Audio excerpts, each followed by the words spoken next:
একদম সহজ রেসিপিতে আজকে দুন্দুল রান্না করব ইলিশ মাছ দিয়ে। পেঁয়াজ কাঁচামরিচ কেটে দিয়ে দিয়েছি। একদম সাধারণ রান্না, খেতে অসাধারণ লাগবে।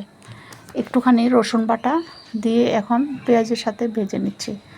ভাজা হয়ে গেলে এখানে দিয়ে দিব হলুদের গুঁড়া, ধনিয়া জিরার গুঁড়া এবং লাল মরিচের গুঁড়া।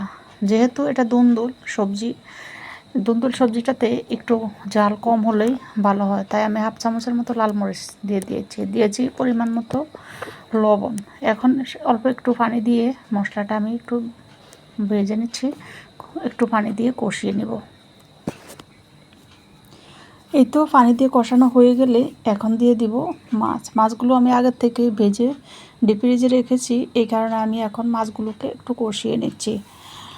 কষিয়ে নেওয়া হয়ে গেলে, যেহেতু দুন্দুল সবজি, দুন্দুলটা বেশি সময় লাগে না সিদ্ধ হতে বা রান্না হতে, ইলিশ মাছের সাথেই দিয়ে দিব।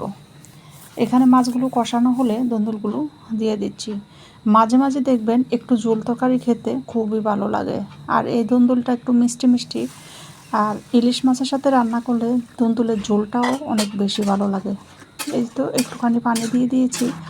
দুন্দুল বেশি সময় নেয় না সিদ্ধ হতে, তাই অল্প করে পানি দিয়ে দিয়েছি। এমনিতেই নুন থেকে পানি বের হবে, যতটুকু পানি থাকে এটাই ঝোল হিসেবে থাকবে।